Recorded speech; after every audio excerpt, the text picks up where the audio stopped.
Hey everyone! Today, we're going to take a journey back in time. But this isn't going to be your average history lesson with a bunch of dry dates and laws. Nope, we're going to uncover the story, the real why behind the regulation of engineering and geoscience here in Canada. So let's dive in. You're working hard, right? All for those letters that'll come after your name, P.eng or P.geo. But have you ever really stopped and wondered what they stand for? I mean, beyond the title, they're not just a credential. They're the finish line of a long, long story full of incredible projects, some serious problems, and a huge promise made to the Canadian public. And honestly, this whole explainer is the answer to that very question. Okay, so our story kicks off at a time when Canada was, well, quite literally being built from the ground up. This is the era where individual engineers, who are working on these absolutely massive projects, started to see themselves as part of something much, much bigger. Think about it. The late 1800s. Engineers were the ones shaping a new nation. They were laying down the railways that would connect the country, spanning massive rivers with bridges and carving out canals. And while they were doing all this amazing work, they started to form societies, like the Canadian Society of Civil Engineers back in 1887, so they could share what they were learning and, build a community. This was really the first step from just being a bunch of skilled individuals to becoming a true organized profession. But here's the thing. This move to organize, it wasn't just about sharing cool ideas or feeling important. It was born from a much more serious, much more urgent need. Because with all that great ambition came some pretty great risk. Yeah. Because for every single successful bridge or railway, there's always that looming possibility of a catastrophe. When an engineering project goes wrong, it's not just about losing money. We're talking about lives being at stake. We're talking about the public's trust being completely shattered. The consequences can be absolutely devastating. And this quote just gets right to the heart of it. It became painfully obvious that public safety was at risk when you had unqualified people trying to do this work. When literally anyone could just call themselves an engineer, horrible failures weren't just a possibility, they were pretty much inevitable. And that right there, that's the key. The entire system we have today was built on one single primary goal, to protect the public. So, faced with this critical mission to keep the public safe, the provinces and territories started to build the solution, a proper legal framework to actually define and regulate the practice of engineering. Now, what I think is so interesting here is how this all unfolded. It wasn't one big bang. It happened gradually, piece by piece, province by province. It started way back in 1896 in Manitoba, then you see British Columbia get its association going in 1920, and a huge moment came in 1937 when Ontario said, okay, from now on you must have a license to practice professional engineering. It was a slow, deliberate process of building a national safety net. This whole process created the kind of unique two-tiered system we have today. The foundation? That's built by the provincial and territorial regulators. Each one has its own act. Think of them as the rulebooks for each home team.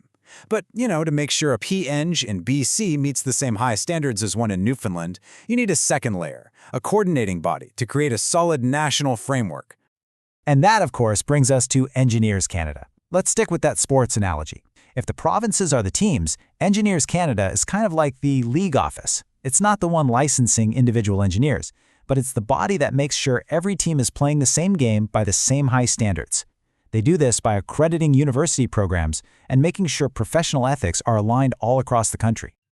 But hold on, the story doesn't stop with just engineering. As technology changed and our understanding of the world got deeper, it was pretty clear that another field, one that deals with the very ground under our feet, needed that same level of professional oversight.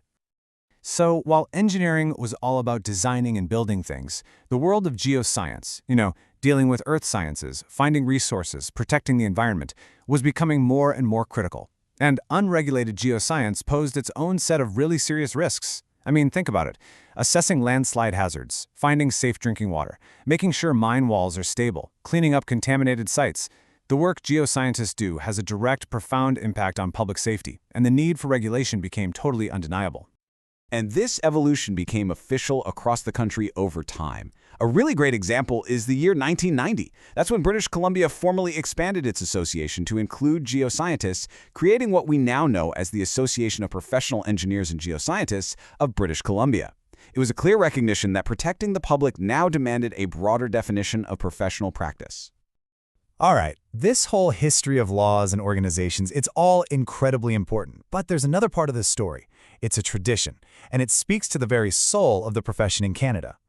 The iron ring. I'm sure many of you already know all about it. It's not a symbol of success or achievement, it's a symbol of obligation. The tradition, which is called the ritual of the calling of an engineer, started way back in 1925. That ring, it's meant to be a private, tangible, and just constant reminder of an engineer's ethical duty to society.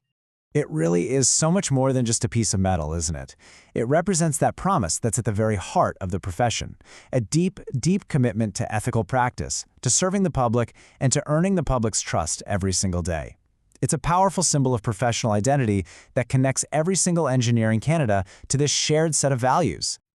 Okay, so we've just walked through about a century of history. But why does this story matter to you, right now, as you're getting ready for your professional practice exam? Well, it's because this history is the context for the NPPE. Understanding that the professions govern themselves, that your #1 duty is always to the public, that your title is legally protected for a very good reason, and that those provincial acts are the ultimate source of law, all of this stuff stems directly from the history we just talked about. This isn't about memorizing random facts. It's about understanding the fundamental principles of your profession. At the end of the day, what it all boils down to is this. When you finally earn the right to put P.eng or P.geo after your name, you're not just getting a title. You are becoming the next link in a chain that stretches back over 100 years, a chain forged in the promise to serve and protect the public. This entire system, this whole professional legacy, was built on a single powerful promise. And so, as you step into your career, the question is no longer just about passing an exam. It's about how you personally are going to carry that promise forward. How will you uphold it?